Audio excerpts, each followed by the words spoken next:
One thing about Anthony, he's 100% genuine. He don't do no bullshit. He won't do no lies. If he's got a problem, he'll tell you his problem. And he's very likeable. He's very likeable. I think that's why, look, he's just walked in now. Walked in now, mate. The man himself. What you saying to him? You alright, man? Good, yeah? Yeah. Bit late, like, but it's alright. Who's late here? Because can I just correct this? Because Anthony is never, ever late. He's always 20 minutes early. T-Dog's late. I've got a message in my DMs that says 10 o'clock. Oh! Don't put that on.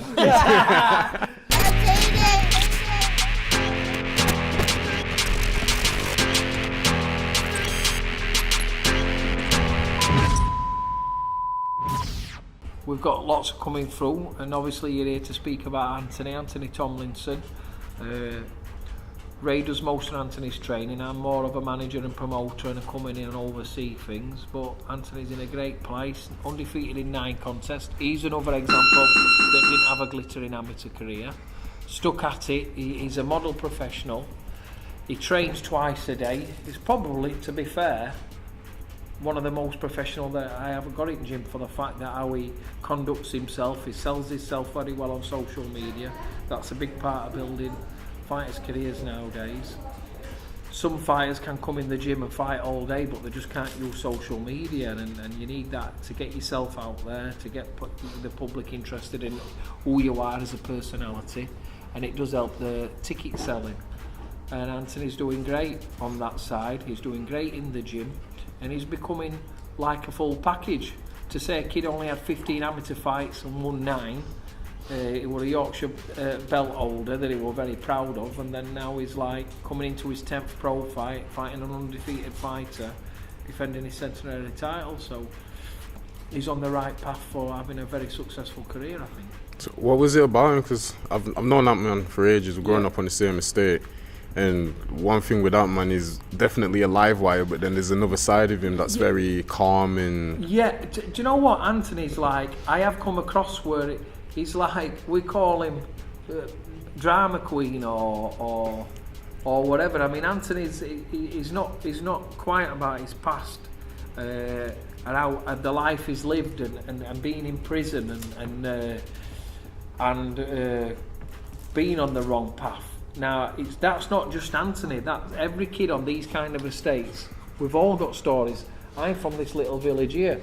Ray's come over as a child from Belfast. Conor Coggle, who's just walked in gym. They're from streets of Hull. We're all rough, ready. I think boxing comes into that us style of kids from these kind of estates. And Anthony has got a great story, and you hit the nail on the head there. Sometimes I don't know whether Anthony's going to come in and be hard work, or sometimes he comes in with his glaring smile and he's so friendly and he's so nice. And one thing about Anthony, he's 100% genuine. He don't do no bullshit. He won't do no lies. If he's got a problem, he'll tell you his problem. And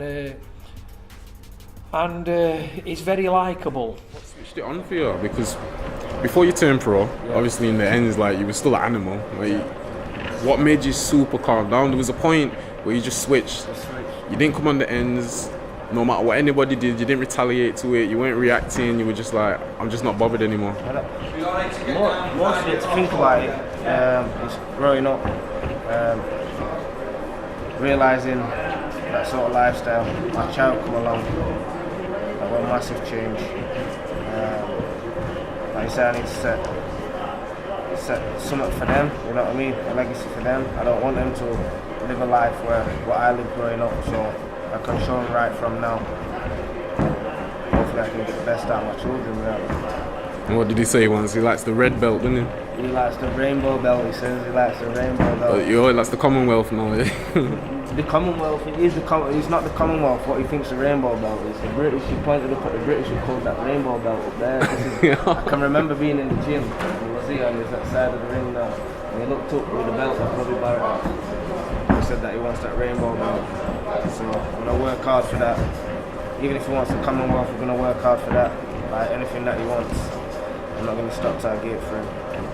I can guarantee that, I can promise things. So what about his with his boxing, because lots of people have had lots to say whether he's going to do it, whether he's going to not. But one thing I've seen with him is the level of improvement since he's been with you. 100%. Like I say, it's the hours that he spends in the gym. There's no like false story to sell. There's no Anthony. What a 15 fight amateur novice, and he knows that. He understands that. He what a grown man. But you'll get some fighters, and you'll get them from your estates, and you'll get them from the jealous. You get them from Sheffield. He's took his way.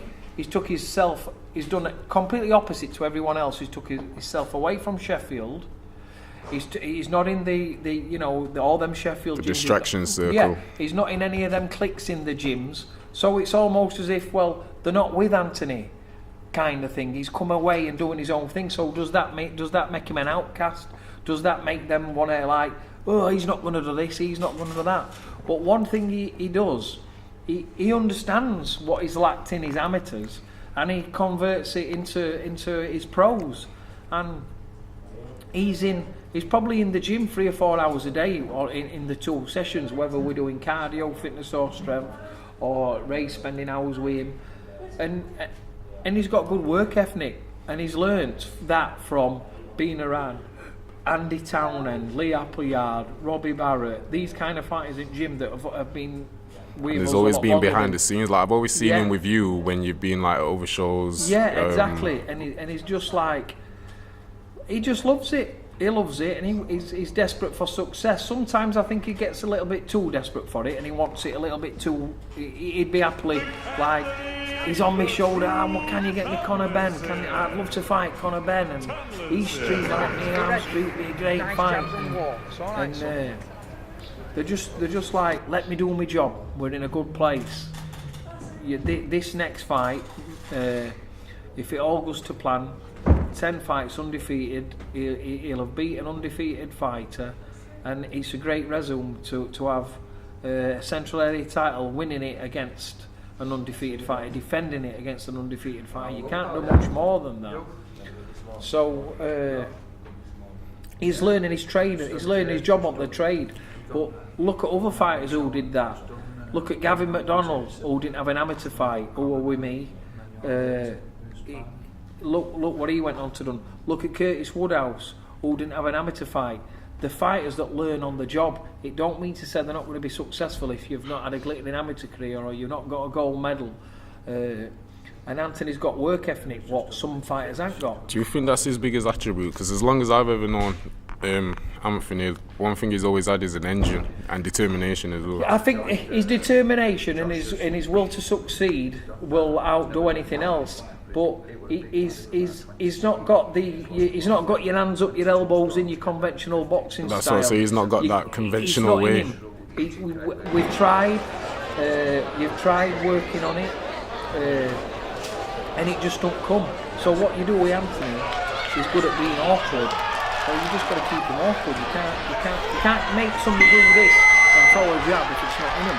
I noticed that with the earlier shows he did, his technique wasn't all there, but you could see he was trying to do something he's not used to doing. And then later, like when he fought Jay Dixon, for example, it was more of his usual awkward self. So he may get tagged a bit, but I think he's shown a few vulnerabilities in the Jay Dixon fight, but I think because he'd done that many tickets, he was the main event. His opponent originally pulled out the week before. It completely threw him. Jay Dixon come in who was a southpaw, and to be fair, a lot of respect to Jay Dixon because he kind of saved show, to be fair. But what more can you do than beat an undefeated fighter?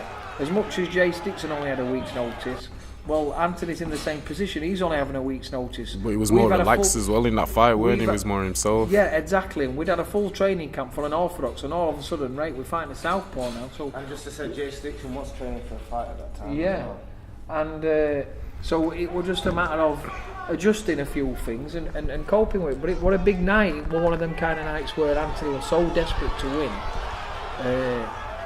He'd have done anything to get the win. It wasn't even so much about the win, it's more like he looked more natural. Yes. Like, in the earlier fights, he was a bit tense. He gets... Despite the change of opponent, his performance, he was still relaxed, and then he just waited for it, and then it came later in the rounds, and obviously we've seen the knockout come. from that perspective. From his performances in the experience is key. But you're seeing that what nobody else sees is in the changing rooms and things like that. For Anthony's first 5 fights, he used to make us nervous how he'd be reacting and how we were in the change rooms. But now it's completely like what I can say. One of the fighters that you've had in, he's been on big nights. We've just been with Townend all weekend. What he don't realise that you're doing is you're putting him into place for all these big nights. You're putting him into familiar surroundings in these change rooms. They know exactly when somebody's coming in. You're going to be on next. And if they're saying you're going to be on next, you've got to be on next. It's not, I'm not on, or going against what they're saying. It's learning to roll with it, and he's rolling with it in changing rooms, and he's enjoying his sen. And the nervous tension, I think, and the nervous tension and things, I think they're kind of going as the experience is coming. So I think in a few fights' time, it's very interesting where I could let him go and, you know, be in something big. Not that these nights are not big, but Anthony wants something big next fight. But I'd like explain, let's do this, a couple more 10-rounders, you know, and you go when you feel you're ready. That's our job. That's my job as a manager. That's Ray's job as a trainer to say, just let us do his job, and then we'll go when we're ready. So what's like an average day for Ant-Man? Like you train, your manager says you train hard. Like how hard do you actually train? So an average day, I wake up at 6:30 every morning. As people know, I do a lot with the dogs, so I sort all my dogs out in the morning, I get myself ready. After just sorting that out, having all my breakfast and that. As soon as I've had my breakfast, I'm straight in the gym straight away. So I train from an hour to 2 hours every morning session. I go back and I start preparing my meals. It's all it is all days. Training, eating, resting. Oh, so you prepare a lot of your own stuff. You ain't got like everybody weighing on your hand and foot yet. No. So I do my own meals, prepare all my meals with what my nutritionist sends me through and the age. And I just stick to the plan, you know what I mean? I don't cut no corners, make sure that everything's right, make sure that right, so I can get in that ring safe. So when you train legitimately, as hard as you work as well, because I've seen like how much effort you put in, how does it make you feel when you see stuff like the Gerald Miller thing, 6 months suspension for... I don't know, do you know something like that? I just don't understand why you have to, you know, cut corners and feel like they can better somebody by taking drugs or something like that. I think you put that extra work effort in, and you can outdo them people that are taking them advances and stuff like that. You do it right, work hard, you know what I mean? And it'll show you performance. So where does it put you? Because I know you're not bothered, but then at the same time, do you think they should be punished if they get caught, or are you just not? To me, it's more for them. Them people that take drugs and stuff like that, that's all on them, you know what I mean? But to God they don't come across me, you know what I mean? Because I deal with somebody like that, you know what I mean? I just prove that substances what they're taking is not going to let them down, you know what I mean? Yeah. Man can't stand me, but they won't stand up. Nobody wants to be the example. See what I'm all about and they prang up. Man wanna call me out and then hang up. Man wanna hide their weakness. I'm your Achilles heel, but no ankles. Man, no. If you wanna come against me, you'll see defeat like you're wearing sandals. Look. It's safe to say you two got a good relationship. Yeah, I think to be quite honest, I think it's only Stefy that be able to deal with me. It's I'm not the easiest person to work with. as much as it's like, listen, you can all have a bit of banter and all that. I've worked with a lot of fighters. I've been a fighter myself. But the main thing with Anthony is, like, where he's from. It's like I've mentioned earlier on video. You've only got to look through that window. We're exactly the same kind of estate, same kind of street kids. We've got a different accent, but we've got same values, same morals. He's loyal, he's honest. I'm loyal, I'm honest, and that's a sign of that more of a, you know, you get an understanding of the guy, and lights flashing there. Who's going to have to go and get me a light now?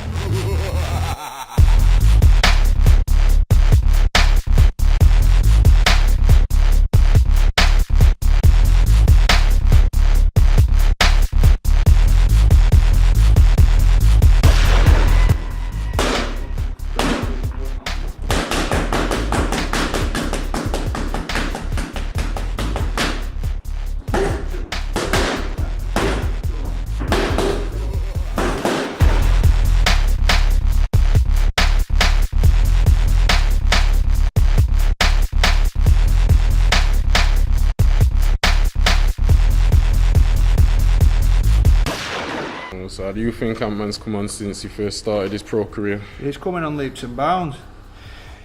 Yeah, he's sitting, he's listening. We're working on a lot of things. Been working on his power a lot, which I think's showing in his previous contests. He really has got dynamite in his hands when he lets them go, especially with them little gloves. We've worked a lot on his defence, tightening that up.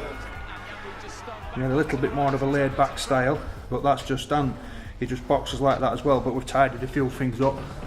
He's got plenty of variety with his jab at minute. He's jabbing up, he's jabbing from angles, he's jabbing chest well, he's jabbing to head well, which really is one what's opening them all up.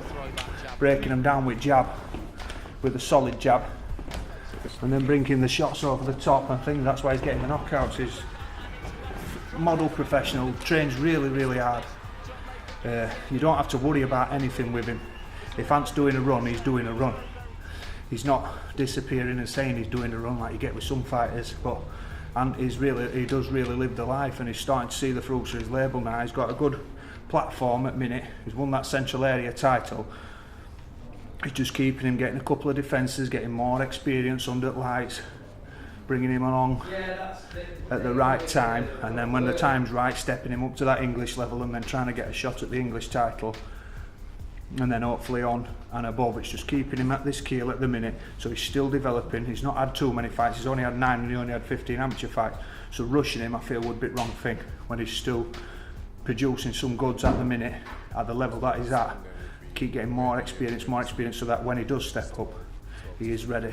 I think in the next 12 months he could be in major title contention, and 12 months after that he could definitely win major titles. There's no doubt about that in my head, because I've done it with fighters who are not as determined as him, and he's got that determination, he's got that drive, and he's got the work ethic that's very rare.